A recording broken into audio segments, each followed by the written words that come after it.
Tutte le info sui sorteggi della fase a gironi della prossima Champions League che prenderà il via nelle prossime settimane. Mettiamo in pausa per un attimo il calciomercato che peraltro è alle battute finali, ma per l'Inter potrebbe non essere ancora concluso definitivamente e concentriamoci quindi sul calcio giocato. Questa sera si terranno i sorteggi della nuova edizione della Champions League, l'ultima con la formula, il format che conosciamo ormai da anni, e l'Inter, dopo aver perso purtroppo la finale della scorsa stagione, si approccia con grandi ambizioni e grande voglia di replicare un bel percorso. Vediamo quindi insieme tutte le informazioni in vista del sorteggio, i rischi per l'Inter in base alle varie fasce, come è messa anche l'Inter a livello di ranking, e poi vi mostro anche la simulazione del sorteggio che ho fatto proprio pochi secondi prima di cominciare a registrare, e vi lascio anche il link per divertirvi e provarla anche voi. Ben ritrovati a tutti, amiche, amici, passioni interisti. Subito un click sul tasto mi piace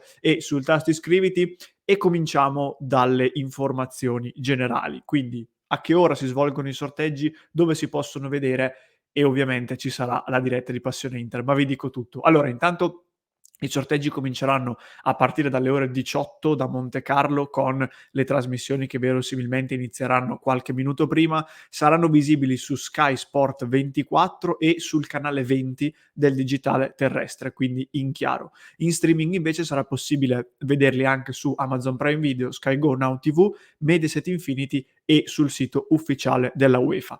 Come dicevo, però, noi di Passione Inter saremo live come ogni anno per seguirli tutti insieme, per esultare o per disperarci in base alla fortuna della nostra Inter. La nostra diretta comincia alle ore 17:30, quindi iscrivetevi al canale attivando anche la campanellina se volete, così vi arriva la notifica e non vi perdete il nostro classico appuntamento in diretta.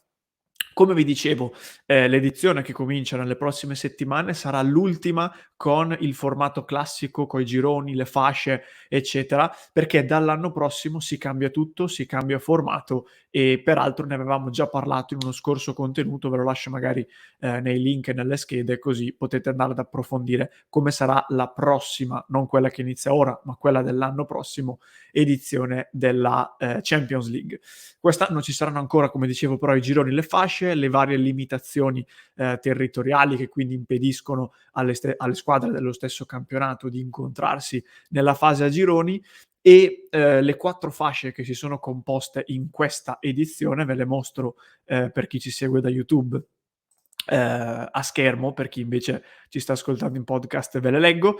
Eccole qua. Allora, prima fascia con Manchester City, campione in carica della Champions, Bayern Monaco, Napoli, Barcellona, Paris Saint-Germain, Benfica, Feyenoord e Siviglia.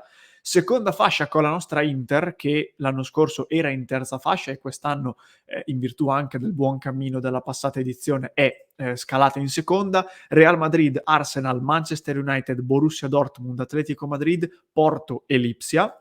Terza fascia con altre 2 italiane, Milan e Lazio, e Shakhtar Donetsk, Salisburgo, Stella Rossa, Sporting Braga, PSV e Copenaghen. Ed infine la quarta fascia, tecnicamente la più morbida, ma dalle squadre in questo caso forse non direi, o comunque diciamo non è morbida come al solito: Newcastle, Union Berlino, Lens, Galatasaray, Real Sociedad, Celtic, Anversa e Young Boys.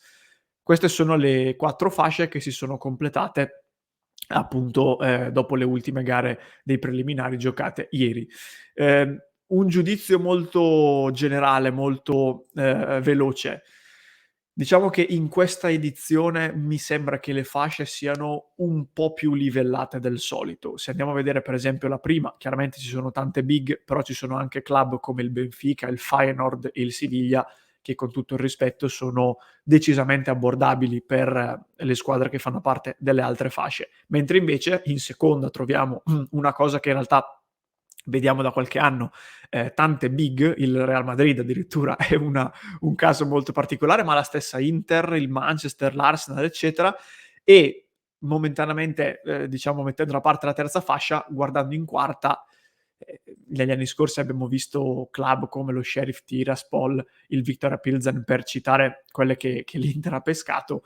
Ecco, quest'anno ci sono delle insidie superiori: il Newcastle, l'Union Berlino, lo stesso Galatasaray potrebbe essere un problema.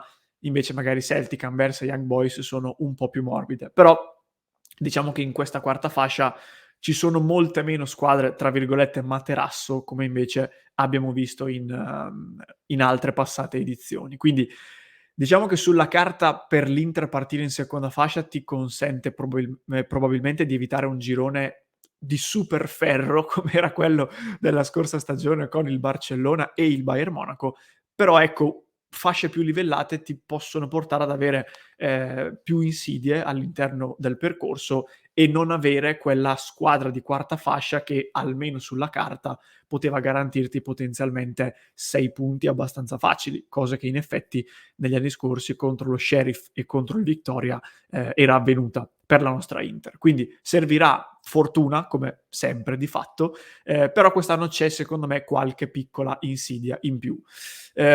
Come ci arriva l'Inter a livello anche di ranking e come ci arriva l'Italia? Allora, intanto a livello di ranking l'Italia è messa abbastanza bene e fare bene in questa edizione delle coppe europee potrebbe portarci addirittura ad avere 5 squadre in Champions League nella prossima edizione, anche se va detto che per esempio la Fiorentina, che rischia già purtroppo nello spareggio di conference di uscire, visto che ha perso la gara d'andata, dovesse salutare già la competizione non sarebbe esattamente un buon inizio, per usare un eufemismo. Però comunque l'Italia potrebbe fare un buon cammino e quindi garantirsi addirittura una quinta squadra. L'Inter invece da questa edizione della Champions League si prepara anche ad essere matematicamente qualificata al prossimo mondiale per club, un mondiale per club che prenderà il via negli Stati Uniti nell'estate del 2025, garantisce un montepremi molto importante, potrebbe essere una fonte di ricavi veramente importante per il bilancio dell'Inter come di tutte le altre eventuali partecipanti. Ecco, l'Inter, in virtù anche del cammino fatto l'anno scorso, è davvero molto vicina all'aritmetica qualificazione. Diciamo che potrebbe bastarle il passaggio agli ottavi di finale, quindi la qualificazione o al primo o al secondo posto nel suo girone, a meno di exploit clamorosi tipo la Lazio che arriva in finale o scenari di questo tipo che sono obiettivamente molto improbabili. E anche questo, quindi, ripeto, è un gran vantaggio dal punto di vista intanto del blasone, perché ti consente di partecipare a una manifestazione molto importante con tante altre big europee e non solo. Ma guardando anche al lato economico sarebbe un grande assist e un grande vantaggio anche in termini di ricavi, perché consentirebbe di avere dei guadagni importanti che in questo momento non sarebbero disponibili. Ma anche del mondiale per club avevamo già parlato e quindi vi lascio sempre nelle schede il link al nostro approfondimento.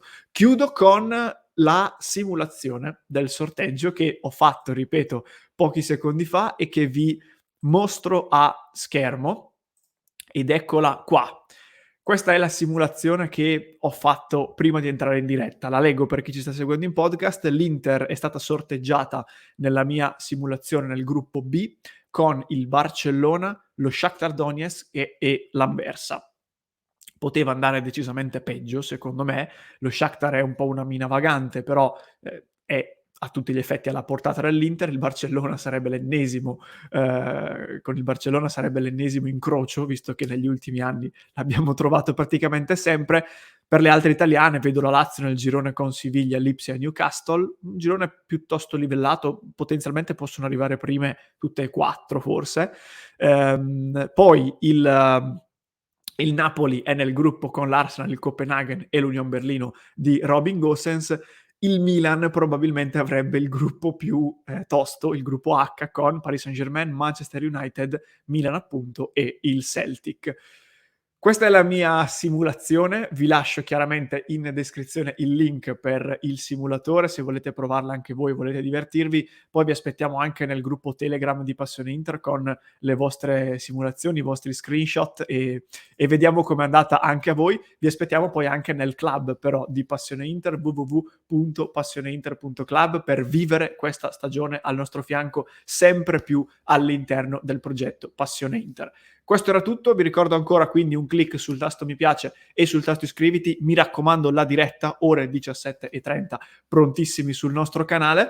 Ed infine, per chi mi segue in podcast lo trova in descrizione, se mi segui su YouTube ti lascio alla mia destra l'approfondimento sulla prossima edizione della Champions League.